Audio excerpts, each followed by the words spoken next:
ಶ್ರೀ ಮುಕ್ತಿ ಮಂದಿರ ಧರ್ಮ ಕ್ಷೇತ್ರದಲ್ಲಿ ತ್ರಿಕೋಟಿ ಶಿವಲಿಂಗಗಳ ಸ್ಥಾಪನೆ ಕಾರ್ಯ ಭರದಿಂದ ಸಾಗಿದೆ.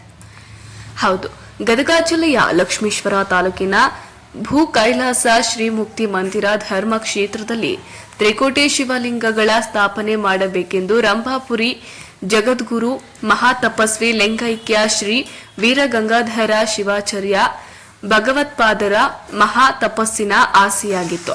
ಅವರ ಆಸೆಯಂತೆ ರಂಭಾಪುರಿ ಜಗದ್ಗುರು ಶ್ರೀ ಡಾಕ್ಟರ್ ವೀರ ಸೋಮೇಶ್ವರ ಶಿವಾಚಾರ್ಯ ಭಗವತ್ಪಾದರ ಮತ್ತು ಮುಕ್ತಿ ಮಂದಿರ ಧರ್ಮ ಕ್ಷೇತ್ರದ ಪಟ್ಟಾಧ್ಯಕ್ಷರಾದ ಶ್ರೀ ವಿಮಲ ರೇಣುಕಾ ವೀರ ಮುಕ್ತಿ ಮುನಿ ಶಿವಾಚಾರ್ಯ ಭಗವತ್ಪಾದರ ನಿರಂತರ ಶ್ರಮದಿಂದ ಮುಕ್ತಿ ಮಂದಿರ ಧರ್ಮ ಕ್ಷೇತ್ರದಲ್ಲಿ ತ್ರಿಕೋಟಿ ಶಿವಲಿಂಗಗಳ ಸ್ಥಾಪನೆಯ ಕಾರ್ಯ ಭರದಿಂದ ಸಾಗಿದ್ದು ಅಪಾರ ಭಕ್ತರಲ್ಲಿ ಹರ್ಷವನ್ನ ವ್ಯಕ್ತ ತಂದಿದೆ.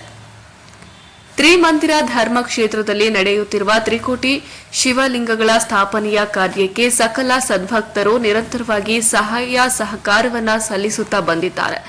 ಅದರಂತೆ ಇನ್ನು ಮುಂದೆಯೂ ಸಹ ಪವಿತ್ರವಾದ ತ್ರಿಕೋಟಿ ಶಿವಲಿಂಗಗಳ ಸ್ಥಾಪನೆ ಕಾರ್ಯಕ್ಕೆ ತಮ್ಮ ಸಹಾಯ ಸಹಕಾರ ನೀಡುವುದು ಅಗತ್ಯವಾಗಿದೆ.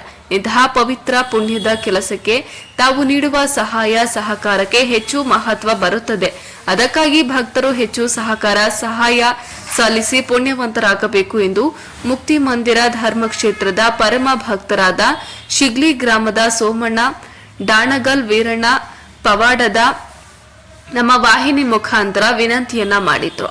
ವರದಿ ವೀರಣ್ಣ ಹಡಪದ NKS TV4 ಲಕ್ಷ್ಮೀಶ್ವರ.